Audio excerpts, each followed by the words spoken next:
This chapter of the Bible divides like a three-act play. Act 1 is the cast of disciples and Jesus, and they're walking down a street and they notice a blind beggar, and they ask, Jesus, who sinned and caused this man to be blind, himself or his parents?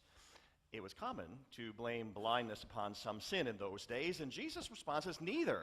His blindness gives an opportunity for God's work to be revealed in him. I am the light of the world. Exit disciples. Act 2. Enter the blind man. Without any request by this man, Jesus speaks to him, applies some mud made with saliva over his eyes, and tells him to go wash in the pool of Siloam. It is the Sabbath day when Jewish law required that no one would work. Exit Jesus. Act 3.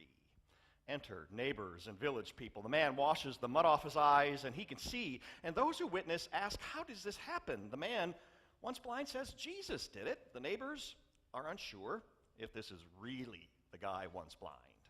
The Pharisees come into the picture later, the religious authorities of that day, and they're also unsure if this is really that man who had been born blind. And they question the man's parents and they question the man himself. And it results in leading this man to be thrown out of the synagogue. And the conclusion, enter Jesus. He seeks out that healed man and teaches that he came to bring sight to the blind and reveal the blindness of those who think they see.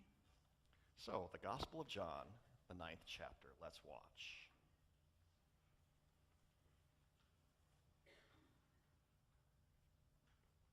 As Jesus was walking along, he saw a man who had been born blind. Teacher, whose sin caused him to be born blind? Was it his own or his parents' sin?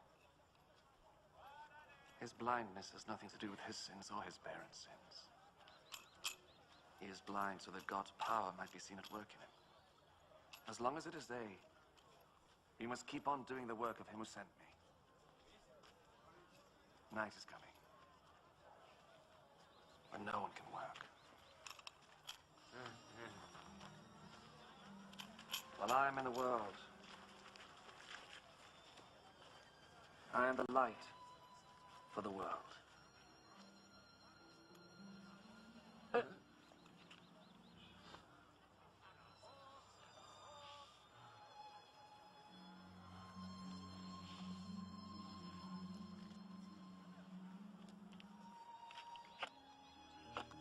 After he said this, Jesus spat on the ground and made some mud with the spittle.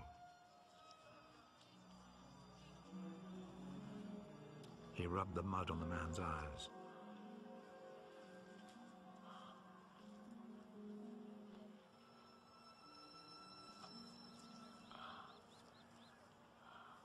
Go and wash your face in the pool of Siloam. This name means sent.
So the man went, washed his face, and came back, seeing.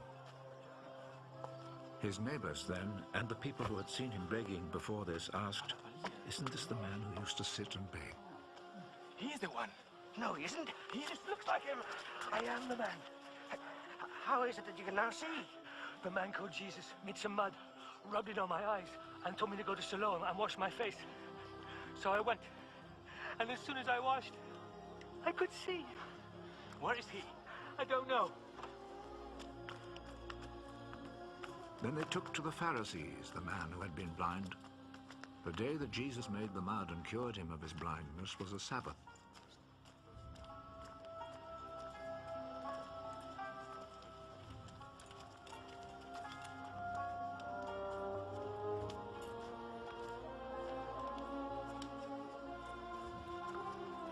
Pharisees then asked the man again how he had received his sight.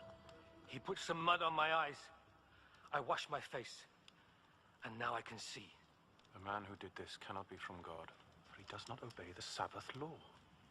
How could a man who is a sinner perform such miracles as these? And there was division among them. You say he cured you of your blindness. Well, what do you say about him? He is a prophet. The Jewish authorities, however, were not willing to believe that he had been blind and could now see until they called his parents. Is this your son? You say that he was born blind. How is it then that he can now see? We know that he is our son, and we know that he was born blind.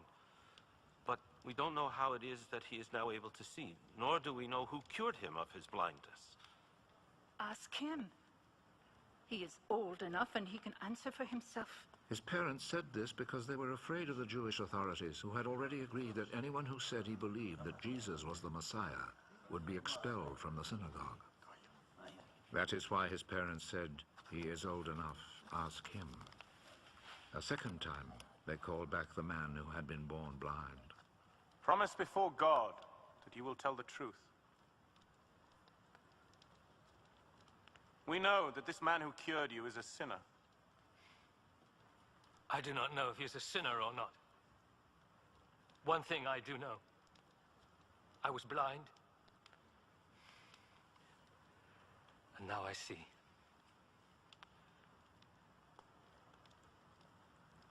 What did he do to you? How did he cure you of your blindness? I have already told you, and you would not listen. Why do you want to hear it again? Maybe you too would like to be his disciples. They insulted him and said, You are that fellow's disciple. But we are Moses' disciples. We know that God spoke to Moses. As for that fellow, however, we do not even know where he comes from. What a strange thing that is. You do not know where he comes from, but he cured me of my blindness. We know that God does not listen to sinners. He does listen to people who respect him and do what he wants them to do. Since the beginning of the world, nobody has ever heard of anyone giving sight to a person born blind. Unless this man came from God, he would not be able to do a thing. You were born and brought up in sin! And you are trying to teach us. and they expelled him from the synagogue.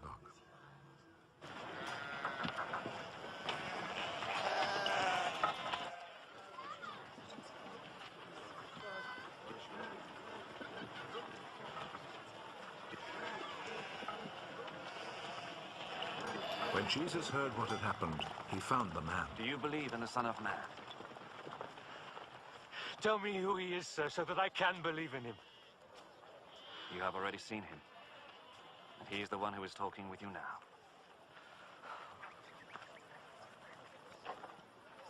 I believe, Lord. And he knelt down before Jesus. I came to this world to judge, so that the blind should see, and those who see should become blind. Some Pharisees who were there with him heard him say this and asked him, Surely you don't mean that we are blind too?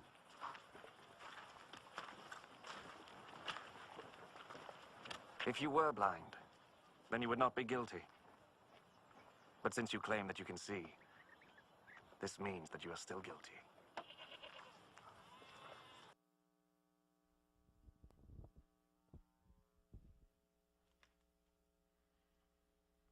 Dear friends, my beautiful, active 89-year-old mom is struggling with eyesight. One eye doesn't work at all due to a failed retinal procedure a few years ago. The other eye has a retinal problem now too, and yet basic vision is stabilized by periodic injections. But now a cataract has developed in that eye, further compromising her ability to see. My brother is an optometrist living in the same town, and with his expertise and an outstanding ophthalmologist, she is in good hands. They have decided that she can have the cataract removed and likely regain better vision. But this also raises the risk that that retinal issue could be a complication, which would result in further loss of vision. Such an outcome would dramatically change my mom's life and my 93-year-old father, who is heavily dependent upon her. My mom, despite these eye problems and some hearing problems too, chooses to be a positive person. She reads extensively each day with this enormous magnifying glass. She visits old people in the nursing home regularly. She goes to Bible study every week and to church every Sunday, and though she cannot see the screen or the hymnal or the bulletin, she loves every minute of it. Her life, its challenges and concerns about eyesight are cushioned and encouraged by a deep faith in Jesus, who she knows as the light of the world. My mom, bless her heart, has the ability to perceive lots of good around her despite the challenges.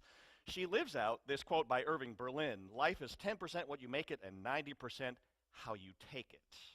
She also chooses to live out a truth found in this story of the blind man, that it's a choice to see that Jesus is God, the light of the world who comes for all people.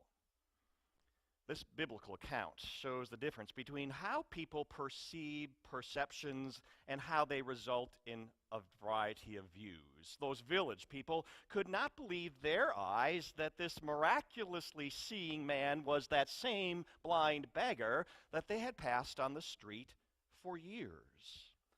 The Pharisees, those upright, rule-keeping religious leaders, couldn't bear the man's story of how Jesus healed him with some spit-moistened mud.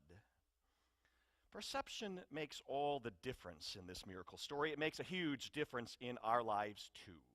Perception, from that Latin word percipio, and I have a slide for this. There we go.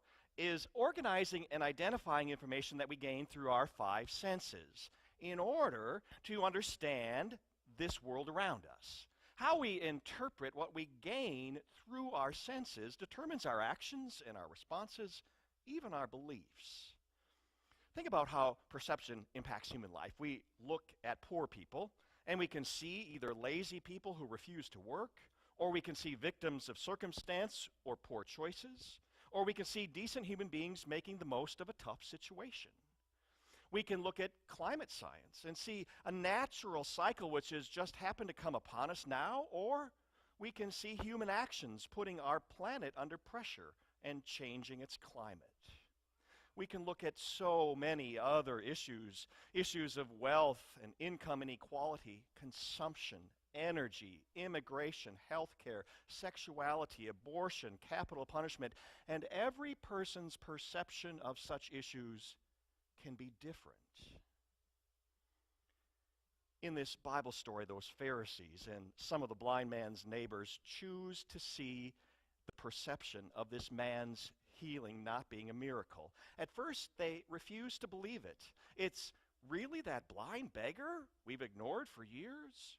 And in doing so, they choose to remain blind to the reality of Jesus' power to heal as the light of the world.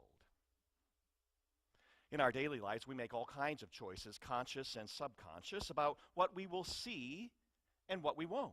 It's tempting to choose not to see suffering and injustice in this world, to switch off the news, to ignore reports of war and famine and genocide. It's tempting to see certain people, to avoid seeing certain people, allowing them to be faceless, removing their need and struggle from our thoughts.